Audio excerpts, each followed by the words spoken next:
जा रहे हैं। इसी बीच मंत्री रोते और बिलखते हुए भी नजर आए। वहीं अब जेएमएम ने भी कंटेस्ट करने से मना कर दिया है। जेएमएम ने अपने हाथ पीछे खींच लिए हैं और इसके पीछे भी वजह कांग्रेस और आरजेडी को ही बताया है। आइए और बातचीत करें, चाय पर चर्चा करें बिहार विधानसभा चुनावों को लेकर। आनंद सिंह हमारे सहयोगी दिल्ली से और शैलेंद्र कुमार हमारे सहयोगी पटना से हमारे साथ जुड़ गए हैं। अब आनंद, सबसे पहले मैं आपके पास आऊंगी। जेएमएम के हाथ खींचने से क्या लगता है सियासी समीकरण किस तरीके से बदलते नजर आएंगे? क्योंकि उन्होंने पहले महागठबंधन में शामिल होने की बात कही थी, लेकिन सीट शेयरिंग पर सहमति नहीं बन पाई, जिसके बाद उन्होंने कहा था कि वो सोलो जाएंगे। अब उन्होंने मना ही कर दिया है कंटेस्ट करने से। जी हर्षा, देखिए जिस तरीके से लगातार महागठबंधन में सीट शेयरिंग को लेकर जो पेच फंसा हुआ है, तो कहीं ना कहीं कल आखिरी दिन जब था नॉमिनेशन का भी, नामांकन का बिहार चुनाव के दूसरे फेज के लिए, तो उस दिन भी देखने को मिला। क्योंकि जब राष्ट्रीय जनता दल ने अपनी आखिरी एक ही बार में सारी लिस्ट उन्होंने उपलब्ध कराई और जिसमें उन्होंने कहा कि हम 143 सीटों पे हमने अपने कैंडिडेट उतार दिए हैं और हम 143 सीटों पे चुनाव लड़ेंगे। वहीं कांग्रेस ने भी कल देर रात को पहली एक उन्होंने सूची निकाली थी 6 कैंडिडेट की, और उसके बाद दोपहर में एक और सीट की उन्होंने कैंडिडेट निकाली 7। तो कुल मिलाकर 7 कैंडिडेट उन्होंने अनाउंस किए। तो अब तक कांग्रेस पार्टी ने भी 61 लोगों की सूची निकाल दी है बिहार चुनाव के लिए। तो कहीं ना कहीं जो कमोवेश लगातार जिस तरीके से अलायंस पार्टनर्स को उसमें एकोमोडेट करने की बात हो रही थी, तो महागठबंधन में ये बार ये चीजें कहीं ना कहीं मिसिंग जरूर दिखी हैं।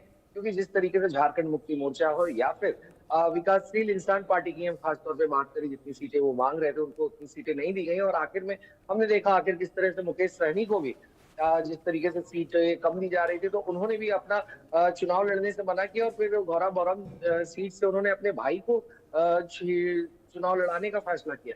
तो उसी तरीके से झारखंड मुक्ति मोर्चा के साथ भी यही हुआ, क्योंकि बातचीत चल रही थी। लगातार वो लोग की डिमांड थी कि 5 से 6 सीटों पे चुनाव लड़े, मगर जो महागठबंधन के पार्टनर है, खासतौर पे आरजेडी और कांग्रेस पार्टी, उनका कहना था कि इनकी यहाँ पर उतनी पहुंच नहीं है, तो इनको 1 या 2 सीटों से चुनाव लड़ना चाहिए, जो भी झारखंड से बॉर्डरिंग इलाके हैं वहां पर। मगर जिस तरीके से लगातार बातचीत हुई, बातचीत के बाद फिर बात नहीं बनी, तो फिर झारखंड मुक्ति मोर्चा ने ये साफ ही कह दिया कि हम चुनाव नहीं लड़ेंगे। क्योंकि महागठबंधन में इस बार कोऑर्डिनेशन की कमी दिख रही है हमें। कोऑर्डिनेशन नहीं होने की वजह से सीट शेयरिंग पे बातें नहीं बन पाई। तो ये सारी तमाम चीजें भी हमने पीछे देखा भी था। झारखंड मुक्ति मोर्चा के काफी नेता झारखंड से बिहार पहुंचे थे।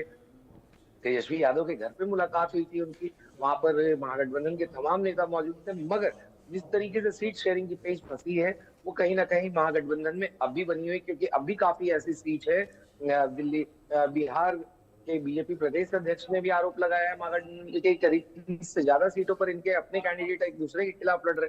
तो कहीं ना कहीं ये स्थिति बनी हुई है, वो हफ्तों की स्थिति कह सकते हैं महागठबंधन में अब भी जारी। जी हर्ष।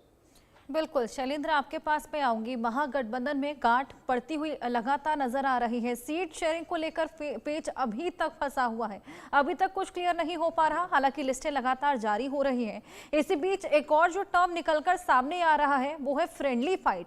ऐसी तमाम सीटें हैं जहां पर महागठबंधन की 2 पार्टियां हैं जो कि आमने सामने अपने उम्मीदवार उतार रही है। क्या ये वाकई फ्रेंडली फाइट है या फिर इसको ये अंदरूनी क्लैश कहा जा सकता है एक तरीके से? देखिए, फ्रेंडली फाइट तो नाम है, लेकिन जो फाइट होती है तो फाइट ही होती है। और ये बात जेएमएम ने कही थी, जेएमएम के नेताओं ने कही थी। और विशेष बात बताएं हर्षा कि देखिए, हम यहाँ खड़े हुए हैं, विधानसभा है, ये बिहार की विधानसभा है और इसी के लिए पूरी लड़ाई है। यानी यहाँ पर आकर माननीय बने, यानी मेंबर बने इसके, और इसी की लड़ाई अभी चल रही है। और इसमें सहमत का खेल चल रहा है। अब कहें कि उठने और बैठने, यानी कोई खड़ा हो जा रहा है तो कोई नाम वापस ले ले रहा है। और ये तस्वीर जो है अपने आप में बहुत कुछ कहती कि आखिर हो क्या रहा है। जो कि बिहार में जिस तरह से आपने कहा कि महागठबंधन में वह चीजें तय नहीं है। पहले फेज का नामांकन कहें कि नाम वापसी खत्म हो चुकी है, दूसरे फेज की नाम वापसी अब 23 तारीख तक होगी। लेकिन इसके बीच में ये चीज़ें चल रही कि कल 2 प्रत्याशियों ने नाम वापस ले लिए। अब जो कहें उप मुख्यमंत्री हैं सम्राट चौधरी, उन पर सुबह सुबह ही वार किया था।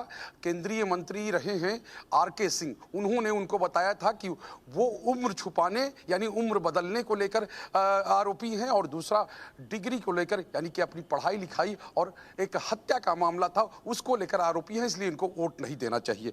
लेकिन उसके कुछ घंटे बाद ही खबर आई कि वीआईपी पार्टी का जो उम्मीदवार है तारापुर से, जहां से उप मुख्यमंत्री चुनाव लड़ रहे हैं, उनके सामने ही उन्होंने जाके सरेंडर कर दिया। एक तरह से कहा कि अब आप हमारे नेता हैं, हम चुनाव नहीं लड़ेंगे, हम बीजेपी के लिए काम करेंगे। और दिन जैसे जैसे आगे बढ़ा तो फिर एक खबर और आई, बिहार में बदलाव करने वाले, यानी बिहार में जो बदलाव की बात करने वाले प्रशांत किशोर, जो मंसूबा पाले हुए थे कि हमारी पार्टी बिहार में सरकार बनाएगी, उनके भी दल के एक डॉक्टर हैं, डॉक्टर सत्य प्रकाश, और वो जो है ब्रह्मपुर से चुनाव लड़ रहे थे, यानी उस इलाके से चुनाव लड़ रहे थे जहां के रहने वाले या जहां से ताल्लुक है प्रशांत किशोर का, क्योंकि प्रशांत किशोर बक्सर के रहने वाले हैं और बक्सर के ही ब्रह्मपुर सीट है वो, और वहां से जो है उन्होंने नाम वापस ले लिया हुलास पांडे के समर्थन में। तो आप समझिए कि बिहार में चल क्या रहा है। एक तस्वीर अभी हम लोगों ने कई चीजें दिखाई और उसमें एक तस्वीर और जुड़ी। दिन में हुआ ये कि जो सीतामढ़ी का परिहार है वहाँ से एक कहे कि जो ऋतु जायसवाल हैं उन्होंने नामांकन भर दिया बगावत करके।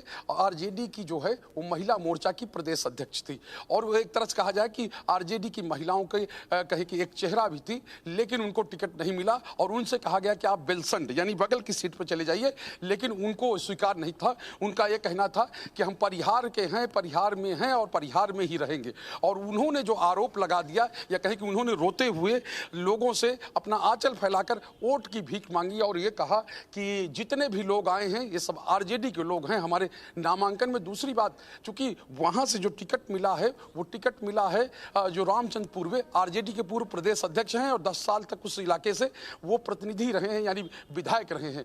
अभी वो एमएलसी हैं और उनकी बहू को टिकट मिला है, यानी कि आरजेडी उनकी बहू को उतारा है। और आरजेडी को जब ये टिकट उनको गया उसी समय बगावत जो है ऋतु जायसवाल ने कर दी और अब वो कह रही हैं कि लालू जी अच्छे हैं, तेजस्वी जी अच्छे हैं, जीतेंगे तो हम ही। लेकिन रो रो के अपना दर्द वो सुना रही हैं और कह रही हैं कि इसमें सबसे बड़ा गड़बड़ जो है वो किया है जो रामचंद्र पूर्वे, उन्होंने हमारे साथ विश्वासघात किया है। हमारे साथ ही नहीं, पार्टी के साथ भी विश्वासघात किया है, क्योंकि 5 साल पहले जब हमने चुनाव लड़ा था परिहार से तो कुछ 100 वोट यानी 900 के आसपास वोटों से वो हारी थी और ये कहा था कि अगर रामचंद्र पूर्वे विश्वासघात नहीं करते तो हम हारते नहीं। और उसके बाद उन्होंने चुनाव लड़ा था शिवहर का, यानी शिवहर की लोकसभा से भी उनको राजद का उम्मीदवार बनाया गया था, वहाँ भी उनको हार का सामना करना पड़ा था।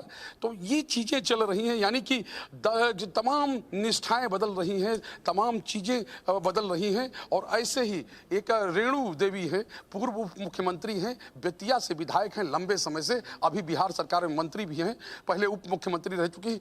उनके खिलाफ भी वहाँ की मेयर हैं गरिमा सिकारिया, उनके पति आ गए हैं रोहित सिकारिया। और यहाँ पर यानी कि पटना की गलियों में जब तक टिकट वितरण हो रहा था वो चक्कर लगा रहे थे, कभी जेडीयू में जा रहे थे, कभी बीजेपी में जा रहे थे, कभी एलजेपी में जा रहे थे।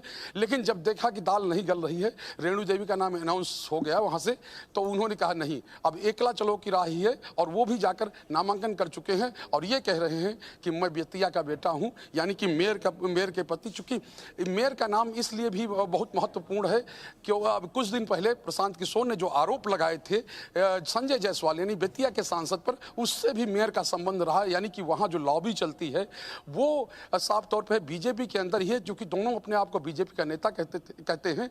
लेकिन ये कहा गया था डीजल चोर और पेट्रोल चोर की बात जो प्रशांत किशोर ने कही थी वो बेतिया नगर निगम से ही जुड़ी हुई है।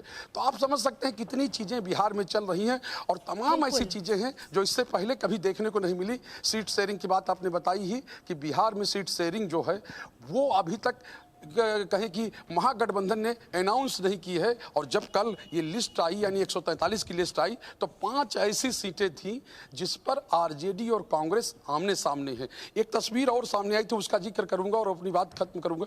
वो तस्वीर थी गौरा बोड़ाम की, अभी आनंद जी ने जिक्र किया तो उस याद आया कि वहां पर मुकेश सहनी की भाई लड़ रहे हैं और उनका यह कहना था कि प्रशासन धांधली कर रहा है, प्रशासन ने नाम वापस नहीं लेने दिया आरजेडी के कैंडिडेट का, नहीं तो नाम वापस हो जाता, क्योंकि कल ही नाम वापसी का अंतिम दिन था।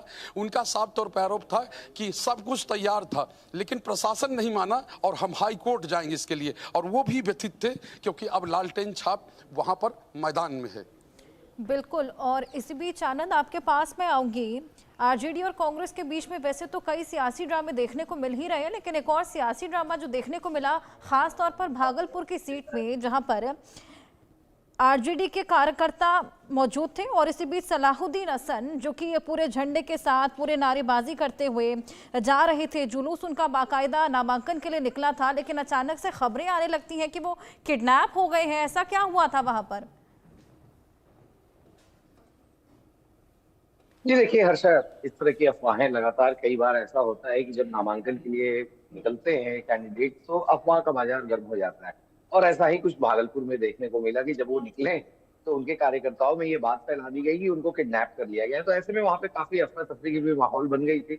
मगर जिस तरीके से अपने हालात को कैंडिडेट के जितने भी वहां पे समर्थक थे उन लोगों ने उस पर काबू किया, क्योंकि उन्होंने तुरंत जाकर कोशिश की उनसे संपर्क साधने की। और फिर संपर्क होने के बाद फिर इन लोगों की मुलाकात हो गई। तो ऐसे में मौका पे वहां पे जाके ये मामला तो कंट्रोल हुआ, मगर लगातार ऐसा अफवाह का बाजार गर्म होता है, क्योंकि कैंडिडेट्स के पास समय कम होता है जब नॉमिनेशन के लिए ये लोग जा रहे होते हैं।